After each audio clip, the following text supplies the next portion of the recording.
تو حضور علیہ الصلوۃ والسلام نے فرمایا یہ قربانی ہمارے جدان پاک حضرت ابراہیم کی سنت ہے۔ تو حضرت ابراہیم خلیل اللہ نے اپنے بیٹے کو ذبح کر کے اور اس کے گلے پہ چھری چلا کے یہ بتا دیا امت کو کہ جو بھی اللہ کے نام پہ حکم آئے، اللہ کا حکم آئے، اس کو فوراً پورا کر دینا چاہیے۔ اسی طرح یہ فلسفہ آگے چلا جناب محمد مصطفیٰ صلی اللہ علیہ وسلم کی ذات پر۔ اور آپ نے کہا نوجوانوں کو اس حوالے سے کیا، تو نوجوانوں کے لیے فقیر کا یہ پیغام ہے کہ حضرت امام پاک امام علی مقام امام حسین کی جو قربانی ہے، آپ نے جو قربانی پیش کی ہے اللہ کے حکم کے مطابق، اللہ کی رضا کے لیے، اللہ کی خوشنودی کے لیے، کہ اگر کہیں اولاد میں 6 ماہ کا علی اصغر نظر آتا ہے وہ بھی اللہ کے لیے قربان کر دیتے۔ اور قربانی جس اینگل سے آپ دیکھیں اس کی ایک نئی جہت آپ کو ملے گی۔ تو یہ ان قربانیوں کا جو سلسلہ اور تعلق ہے یا حضور کے ساتھ ہے، یا حضور کے جدان پاک کے ساتھ ہے، یا حضور کی اولاد کے ساتھ ہے۔ اور جو قربانی ہم جس کو عید الاضحیٰ کہتے ہیں، بہت سارے جانور، کروڑوں مسلمان، جس طرح آپ نے انٹرو میں کہا تھا کہ کروڑوں مسلمان کروڑ جانور ذبح کرتے ہیں اللہ کی رضا کے لیے، اس کے ساتھ ساتھ اپنی انا، اپنی ضد، ناراضگی، اس کو مٹانا پڑے گا، اپنے آپ کو مٹانا پڑے گا، عاجزی اور انکساری کرنی پڑے گی، بڑے کا ادب و احترام یہ قربانی سکھاتی ہے۔ سبحان اللہ۔ کلیم اللہ ضیاء صاحب، اگر میں آپ سے بات کروں تو میں اس کو ایک دفعہ پھر اپنی بات کو آپ تک لے کے آتا ہوں کہ حضرت ابراہیم علیہ السلام اپنے بیٹے کی قربانی دینے کے لیے تیار ہو گئے، بشارت ہوئی، خواب میں میسج ملا، اللہ کے حکم پہ وہ آگے بڑھے۔ ہم جو بات بھی کرتے ہیں ہم قرآن اور حدیث کی روشنی میں کرتے ہیں۔ قرآن اس معاملے کے حوالے سے کیا کہتا ہے؟ غریب و سادہ و رنگیں ہے داستان حرم، غریب و سادہ و رنگیں ہے داستان حرم، نہایت اس کی ہیں حسین ابتدائے اسماعیل، اور صدق خلیل بھی ہے عشق، صبر حسین بھی ہے عشق، مارکہ وجود میں بدر و حنین بھی ہے عشق۔ در حقیقت اگر آپ قرآن کریم میں دیکھیں تو سورہ صفات میں اللہ رب العالمین نے واضح طور پہ ارشاد فرمایا کہ یہ ایک فطری امر ہے کہ ہر شخص یہ چاہتا ہے کہ اس کی اولاد ہو، اور حضرت ابراہیم علیہ السلام 90 سال کی عمر مبارک کو پہنچ گئے، لیکن ابھی نعمت اولاد اللہ نے عطا نہیں فرمائی۔ تو ایک دن اللہ کی بارگاہ میں عرض کرتے ہیں کہ رب ہب لی من الصالحین، یا اللہ مجھے صالح اولاد عطا فرما۔ تو اللہ رب العالمین نے فرمایا اگلی آیت میں کہ فبشرناہ بغلام حلیم، ہم نے آپ کو ایک حلیم بیٹے کی بشارت دی۔ تو اس سے یہ بھی ثابت ہوا کہ اللہ کو تو علم تھا کہ وہ نبی ہوں گے، اور ان کی صفت حلم کو پہلے بیان فرما دیا ان کی پیدائش سے پہلے۔ تو ثابت یہ ہوا کہ اللہ کا ہر نبی دنیا میں آتا بعد میں ہے، اللہ اسے اپنی پاکیزہ اور منزہ صفات پہلے عطا فرما دیتا ہے۔ اور دوسری بات کہ جب سیدنا اسماعیل علیہ السلام کی ولادت مبارکہ ہوتی ہے تو اس کے بعد قرآن حکیم کی اگلی آیت میں آتا ہے کہ جب حضرت سیدنا اسماعیل علیہ السلام فلما رعا ماء السعی، کچھ سٹرگل کرنے کے، موومنٹ کرنے کے، صحیح کرنے کے قابل ہوئے، تو اللہ رب العالمین نے فرمایا کہ ابراہیم تم خلیل میرے ہو، تیرا میلان طبع اپنے اس بیٹے کی طرف ہے۔ اور یہ ایک فطری امر تھا کہ کیوں نہ ہوتا کہ بڑھاپے کی حالت میں اکلوتی اولاد، اور اولاد بھی وہ جس کی پیشانی پہ نور نبوت چمک رہا ہو، تو پھر کیوں نہ میلان طبع ہو اس طرف۔ اللہ رب العالمین نے فرمایا کہ ابراہیم اپنے بیٹے کو میری راہ میں قربان کر دے۔ تو حضرت سیدنا ابراہیم علیہ السلام یہ بات اپنے بیٹے کو فرماتے ہیں کہ فلما رعا، آپ فرماتے ہیں کہ میں نے، اے ابراہیم، اسماعیل میں نے دیکھا ہے، اے اسماعیل میں نے دیکھا ہے کہ میں انی اذبحک فانظر ماذا ترا، اے میرے بیٹے کہ میں تیری گردن پہ چھری چلا رہا ہوں، تجھے قربان کر رہا ہوں، فانظر ماذا ترا، تیری اس میں کیا رائے ہے۔ یہ رائے اللہ کے نبی نے اس لیے لی، پوچھا اس لیے کہ اگر بغیر پوچھے قربانی کر دوں تو کوئی یہ نہ کہے کہ بیٹے کی رضامندگی شامل نہیں تھی، بلکہ قیامت تک انسانیت کو پتہ چلے کہ جو جذبہ محبت الہی ابراہیم خلیل اللہ کے سینے میں ہے، وہی جذبہ عشق اسماعیل ذبیح اللہ کے سینے میں بھی ہے۔ آج قربانی کے جذبے کی کیا اہمیت ہے؟ یہ جو جذبات ہیں اللہ کے انبیاء کے قربانی کی صورت میں، وہ بعینی امت میں آج بھی اسی طرح پائے جا رہے ہیں، لیکن شعوری طور پر اس قربانی سے ہمیں سبق معاشرتی طور پر کیا سیکھنا چاہیے، جس کے ذریعے ہمارے معاشرے میں سکون اور اطمینان کی دنیا کا ہمارا معاشرہ مسافر بنے۔ تو سب سے پہلے ایک بات یاد رکھیں کہ جانور کی قربانی محض ایک علامت ہے۔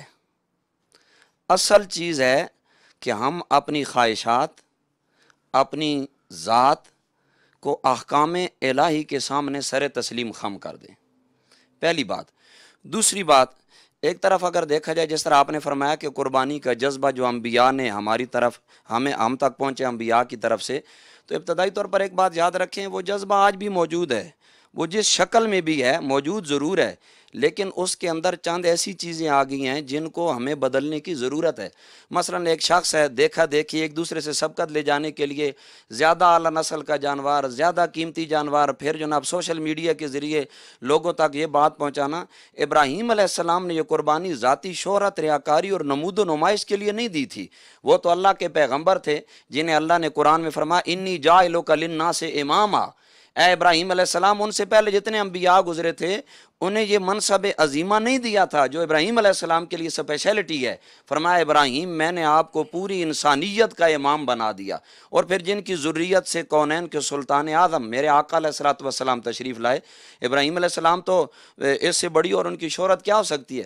انہوں نے یہ جو قربانی دی، یہ دنیا کے سامنے ایک پیغام چھوڑا کہ اولاد کی تربیت اس معیار اور اس اعتبار سے معاشرتی طور پر ہم کریں کہ جب باپ بیٹے سے کہے کہ فانظر ماذا تری، بیٹا میں نے خواب دیکھی ہے، اللہ کا حکم بجا لانا ہے، تو تیری رائے کیا ہے؟ تو اولاد کی تربیت اس نہج پر اور اس جذبے پر ہونی چاہیے کہ اولاد فوراً اللہ کا حکم ماننے کے لیے اپنی ذات کی قربانی دے کر کہیں یا ابت افعل ما تؤمر ستجدنی انشاءاللہ من الصابرین۔ اے بابا جان، جو اللہ کا حکم آپ کی طرف آیا وہ حکم آخر ہے، جس طرح آپ ماننے کو تیار ہے میں اولاد ہونے کے ناطے سر تسلیم خام ہوں۔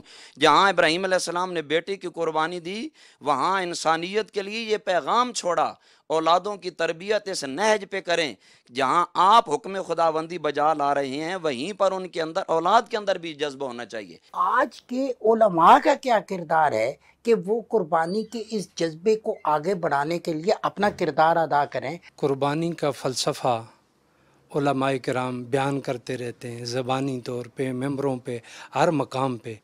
عملی طور پہ جو مظاہرہ قربانی کا کیا گیا ہے اس کو چونکہ بیان کرنا ہی ضروری ہے کہ حضرت ابراہیم خلیل اللہ نے جو اپنے بچے کو اللہ کی رضا کے لیے، اللہ کے خوشنودی کے لیے ذبح کرنے کے لیے لے کے جا رہے تھے، کیا منظر تھا۔ اور حضرت ابراہیم خلیل اللہ وہ ابراہیم خلیل اللہ ہیں تھوڑا سا، کیونکہ قربانی ان کے ساتھ خاص ہے تو ضروری ہے ان کے حوالے سے بھی۔ ابراہیم خلیل اللہ وہ ہستی تھے کہ جن پہ جتنی بھی آزمائشیں آئیں، جان کی آزمائش آئی، نارے نمرود میں چلے گئے، اولاد کی آزمائش آئی اللہ کی رضا کے لیے، مال وہ بھی اللہ کی رضا کے لیے۔ یہ ساری بات درست ہے۔ پیر صاحب میں چاہتا ہوں کہ آج کا جو عالم دین ہے، اسلامی اسکالر ہے، مفکر ہے، مفتی ہے، وہ قربانی کے حوالے سے اپنے کردار سے مطمئن ہے؟ آپ ان کے کردار کی اہمیت اور افادیت کے حوالے سے مطمئن ہیں؟ آج کے اس گئے گزرے دور میں، دور داریت، مادیت، نفسانیت کے اندر علماء کا کردار اس حوالے سے بڑا ہے کہ وہ جو ممبر رسول کے وارث ہیں وہ اپنے اپنے اس سٹیج پہ کھڑے ہو کر اس کو بیان کرتے ہیں، اور جس وقت بھی دین کے حوالے سے، قربانی کے حوالے سے، اسلام کے لیے قربانی کے حوالے سے کوئی بھی بات ہوتی ہے وہ بڑھ چڑھ کر اپنے آپ کو آگے پیش کرتے ہیں۔ غرباء مساکین کا وہ جو حق ہے کیا ہم ان تک پہنچاتے ہیں؟ اور اگر نہیں پہنچاتے تو آپ اسلام کی روشنی میں اس کو کیسے دیکھتے ہیں؟ اور اگر اسی روشنی میں دیکھنا ہے تو ہمارا فرض کیا ہے؟ رسول کریم صلی اللہ علیہ وسلم نے فرمایا کہ لوگوں یاد رکھو، نہ تمہارا یہ گوشت اللہ کی بارگاہ میں پہنچتا ہے، نہ ہی جانور کی کھال پہنچتی ہے، نہ ہی اس کے بال، نہ ہی اس کا خون پہنچتا ہے۔ اللہ کی بارگاہ میں تمہاری دلوں میں چھپی ہوئی نیت پہنچتی ہے۔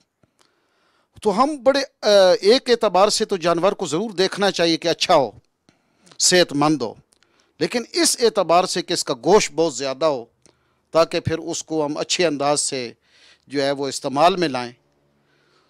دوسری بات یہ ہے کہ فقہا نے، اسلام نے 3 حصے رکھے ہیں، 3 حصے بنائے ہیں۔ پہلا حصہ جو غرباء اور مساکین ضرورت مندوں کا ہے، آج ہمارے معاشرے میں یہ حصہ بہت کم دیا جاتا ہے، اور کتنے ہی ایسے ہمارے بھائی ہیں کہ جن کی وہ ساری قربانی فریج کی زینت بن جاتی ہے۔ اور دوسری بات کہ دوسرا حصہ رکھا ہے، اور یہ کیوں رکھا؟ تاکہ حقوق العباد جو ہیں وہ کامل طریقے سے ادا ہوں۔ آپ غرباء کی مدد کریں، خدمت خلق اور ایثار کا پہلو یہ آتا ہے اس میں، اور دوسرا معاشرتی پہلو آتا ہے جو بامی محبت اور بامی اخوت کا پہلو ہے، اور مسلم کمیونٹی کا آپس میں ایک خوبصورت رابطے کا پہلو ہے۔ وہ ہے کہ اپنے رشتہ داروں کے لیے اور اپنے دوست احباب کے لیے جب یہ اس موقع پہ آپ انہیں ہدیتاً پیش کرتے ہیں تو آپس میں بامی محبتیں پیدا ہوتی ہیں۔ کچھ لوگ کہتے ہیں کہ آپ اگر کٹھی رقم نہیں دے سکتے، آپ اس کو قسطوں میں بکرا لے لیں، آپ کوئی چیز لے لیں، آپ قربانی میں شامل ہو جائیں۔ حالانکہ واضح احکامات ہیں کہ وہی یہ قربانی کا جو ہے فریضہ سر انجام دے جس کے پاس طاقت ہو، استطاعت ہو، پیسہ ہو۔ تو اس کو کیسے دیکھتے ہیں؟ ابتدائی طور پر ایک بات یاد رکھیں کہ شریعت مطہرہ نے جن چیزوں کا ہمیں حکم دیا ہے انہیں کسی عام انسان یا کسی عام عالم جو علم رکھتا ہے اس کے لیے جواز کہیں بھی نہیں لکھا ہوا کہ شریعت کی چیزوں کو وہ گڑ مڑ کرے یا خلط ملط کرے۔ یہ صاحب شریعت آقا دو جہاں صلی اللہ تعالی علیہ وسلم کی شان ہے۔ یا میرا رب حکم دے تو ان میں تبدیلی واقع ہو سکتی ہے، وگرنہ ان کے اندر تبدیلی واقع کسی صورت نہیں ہو سکتی۔ اگر مثلا آپ کو ایک بندہ کہتا ہے جی کہ آپ قربانی کی بجائے فلاں جو بندہ ہے اس کے گھر کا نظام چلائیں، آپ یہ دیکھیں کہ جب آپ صاحب استطاعت ہیں، صاحب نصاب ہیں، شریعت نے آپ کے لیے ایک وہ دائرہ مقرر کیا، اس کے بعد آپ پر قربانی ہے، نہ کہ اس سے پہلے آپ پر قربانی لازم ہے۔ اور قرض لے کر قربانی کا تصور شریعت نے نہیں دیا۔ شریعت نے ابتدائی طور پر آپ کو بتایا ہے کہ آپ کا صاحب نصاب ہونا لازم ہے، صاحب استطاعت ہونا لازم ہے، چند شرائط اور چند حدود و قیود کے ساتھ آپ قربانی دے سکتے ہیں۔ تو یہ جو آپ کا ایک سوال ہے کہ جی فلاں بندے کو دے دیں، آپ یہ دیکھیں کہ جو قربانی کا جانور آپ ذبح کرتے ہیں، مثلا اس میں بھی آپ دیکھیں جس سے آپ نے خریدا، کیا آپ نے اس کو پیسے نہیں دیے؟ پیسے دیے ہیں نا آپ نے۔ آپ کے اس کو پیسے دینا کیا مراد ہے؟ اس کے گھر کا نظام چلے گا جس نے آپ سے پیسے لیے ہیں۔ اچھا، آپ جو کھال خریدے گا وہ بھی پیسے آگے دے گا آپ کو، وہ آپ کسی غریب و مسکین کو دے دیں گے۔ اچھا، کھال پھر جدھر جائے گی وہ آگے بیچے گا، اسے پیسے ملیں گے۔ یہ کرتے کرتے کہ اسلام نے ایک بہترین سسٹم بنایا جسے سمجھنے کی ضرورت ہے۔ قربانی کا ایک ہی طریقہ ہے کہ حضرت ابراہیم علیہ السلام کی جو قربانی تھی اسی کی سنت میں ہم آگے بڑھتے جا رہے ہیں۔ نئی نسل تک ہمارا جذبہ کنورٹ ہو رہا ہے۔ علماء اپنا کردار قربانی کے حوالے سے، اسلام کے حوالے سے بڑھ چڑھ کر دے رہے ہیں، اور الحمدللہ رب العالمین سچے علماء جو آج بھی معاشرے کے اندر موجود ہیں جن کے صدقے امت کی رہنمائی ہو رہی ہے۔ حضور علیہ الصلوۃ والسلام نے ارشاد فرمایا کہ میری امت کے جو علماء ہیں وہ انبیاء کے وارث ہیں۔ تو علماء کرام اپنا کردار بھرپور طریقے سے امت مسلمہ کو دے رہے ہیں۔ آج الحمدللہ رب العالمین جہاں کہیں بھی مسلمان ہیں، اور میں زیادہ لمبی آگے بات نہیں کرتا ہوں، جہاں پہ میں پڑھا ہوں حضرت ضیاء الامت جسٹس پیر محمد کرم شاہ الازہری رحمۃ اللہ علیہ، آپ یورپ کی تمام کنٹریز میں دیکھیں، وہاں پہ وہ یہ فلسفہ بیان کر رہے ہیں اور دین متین اور اسلام میں اپنا کردار ادا کر رہے ہیں۔ اور آپ کسی بھی ملک میں چلے جائیں، وہاں پہ حضرت ضیاء الامت کے تیار کردہ علماء یہ اپنا کردار اسلام کے حوالے سے ادا کر رہے ہیں۔ اور قربانی کے حوالے سے جو آپ نے بات کہی کہ امت میں آگے یہ جذبہ کیسے بڑھے گا، تو الحمدللہ رب العالمین اللہ نے علماء کو رکھا ہے اس لیے کہ وہ علماء بیان کرتے ہیں اور امت اس پہ عمل کرتی ہے۔ یہ اختلافات تو ہم نے ویسے بنائے ہوئے ہیں، ہم سب لا الہ الا اللہ محمد رسول اللہ پڑھنے والے ہیں، اور سرکار کا فرمان ہے جس نے بھی لا الہ الا اللہ پڑھا وہ جنت میں داخل ہوگا۔ اور الحمدللہ رب العالمین، حضرت ضیاء الامت، میں نے اس لیے یہ ان کے حوالے سے یہ بات فوکس کی ہے کہ حضرت ضیاء الامت نے امت کو یہ پیغام دیا کہ ہم سب ایک ہیں، ایک جھنڈے کے نیچے ہیں، وہ جھنڈا ہے رسول اللہ صلی اللہ علیہ وسلم کا۔ تو قربانی کے حوالے سے کسی کو کسی مقام پہ کوئی اختلاف نہیں، سب ایک ہیں۔ کوئی فروعی اختلافات ہیں چھوٹے موٹے، وہ کوئی آگے کے نہیں ہیں یا ضروریات دین سے نہیں ہیں۔ عید الفطر ہو یا پھر عید الاضحیٰ ہو، وہ چیزوں کو وہ اپنے کنٹرول میں کرتے ہیں، مصنوعی مہنگائی پیدا کرتے ہیں۔ جانور جو قربانی کا ہے اس میں کیا کیا چیزیں ہونی چاہیے وہ تقریباً سب کو علم ہے۔ میڈیا بھی اس میں کردار ادا کرتا ہے، لیکن لوگ جو ہے کچھ پیسوں کے لیے، کچھ اپنی لالچ کے عوض ایسی چیزوں کو بھی آگے بیچ دیتے ہیں جو اسلامی اصولوں کے مطابق اس جانور میں نہیں ہونی چاہیے۔ ان کے بارے میں آپ کیا کہیں گے؟ ان کو اصلاح کیسے کریں؟ عالمی سطح پر دیکھیں کہ اس وقت جو 1.25 ارب مسلمان وہ روئے زمین پر قربانی کرتے ہیں، اور اگر آپ اس کی ریشو نکالیں، جو اس کی قیمت اور جو اماؤنٹ ہے، جو خرچ ہوتا ہے، وہ اربوں میں نہیں کھربوں میں چلا جاتا ہے۔ اسلام نے ایک معاشی پہلو بھی رکھا ہے تاکہ مسلمانوں کی معیشت بہتری کی طرف جائے۔ ایک جانور پالتا ہے، اب جب وہ فروخت کر رہا ہے تو اس کو بھی انکم مل رہی ہے، آگے جو بیوپاری لے رہا ہے اس کو بھی انکم مل رہی ہے، آگے جب وہ منڈی کے پاس منڈی میں جا رہا ہے تو وہاں بھی انکم وہ لے رہا ہے، آگے جو خرید رہا ہے اللہ تعالیٰ اس کو بھی وسائل دے رہا ہے۔ تو یہاں جو سب سے بڑی بات سمجھنے کی ہے، خواہ بیچنے والا ہے یا لینے والا ہے، اسے یہ سمجھنا چاہیے کہ یہ میرا وہ عمل ہے کہ جو خالی وہ جسے کہتے ہیں نا ہم کہ حج اور وپار، کہ یہ ایک طرف عبادت کا پہلو بھی ہے اور دوسری طرف معاشی پہلو بھی ہے، اور اگر وہ اخلاص کے ساتھ بغیر دغا کیے، بغیر جو ہے وہ جھوٹ بولے اور ریٹ بڑھائے اور خواہ مخواہ کے دام بڑھا کر اور جھوٹ بول کر منڈی میں یہ ایک مصنوعی مہنگائی جو ہے وہ پیدا کرے، اگر وہ اللہ کی ذات پر یقین کرے کہ یہ میں وہ مال بیچ رہا ہوں جس نے راہ خدا میں جانا ہے، تو یہ تو شاعر اللہ ہے، یہ تو اللہ کی نشانیوں میں سے ایک نشانی ہے یہ جانور، تو آپ یقین جانیں اگر اس کا اللہ کی ذات پہ کامل یقین ہوگا تو اللہ تعالیٰ اس کو معاشی طور پر بھی وہ فوائد و ثمرات عطا کرے گا جس کا وہ تصور نہیں کر سکتا۔ وہ باتیں جو آپ سمجھتے ہیں کہ اس حوالے سے بہت اہم ہیں، جو سننے والے کو یاد رکھنی چاہیے اور اس پہ عمل کرنا چاہیے، تو قربانی کے اس سلسلے کے حوالے سے آپ کیا کہیں گے؟ ایک بات یاد رکھیں کہ آپ جس چیز کو بھی تقرب اللہ، خلوص اور للہیت کے لیے کریں گے، وہ رہتی دنیا تک انمٹ نقوش چھوڑے گا۔ المدخر ملعون، اینی باڈی کوئی بھی ہو، اگر وہ ذخیرہ اندوزی کر کے انسانیت کے لیے تنگی اور وبال کا سبب بنے گا تو وہ لعنتی کہلائے گا۔ آپ کا میسج ہو جائے قربانی کے حوالے سے۔ آپس میں معاشرتی محبتیں پھیلانے کا ایک بہترین ذریعہ ہے، اور مسلم کمیونٹی میں اسلامک اکانومی کو بہتر بنانے کا اس سے بڑا کوئی موقع نہیں۔ حضور علیہ السلام اپنی قربانی فرما رہے تھے تو اپنی شہزادی کونین حضرت سیدہ کائنات فاطمہ الزہرا کو فرمایا کہ قریب ہو جاؤ، کہ جس وقت جانور کا خون زمین پہ گرتا ہے تو گرنے کے ساتھ اللہ رب العزت تمام گناہ مٹا دیتا ہے۔ تو ایک صحابی حضور کے غلام کھڑے تھے تو انہوں نے عرض کی یا رسول اللہ یہ صرف آپ کی اولاد کے لیے ہے یا پوری امت کے لیے؟ تو آپ نے فرمایا یہ ساری امت کے لیے۔ بہت شکریہ پیر جابر حسین شاہ صاحب، پروفیسر صاحب آپ کا بہت شکریہ، مفتی صاحب میں آپ کا بڑا مشکور ہوں۔ عصمت ہاشوانی کو دیجیے اجازت، بہت جلد آپ سے دوبارہ ملاقات ہوگی۔ اللہ نے کے بان۔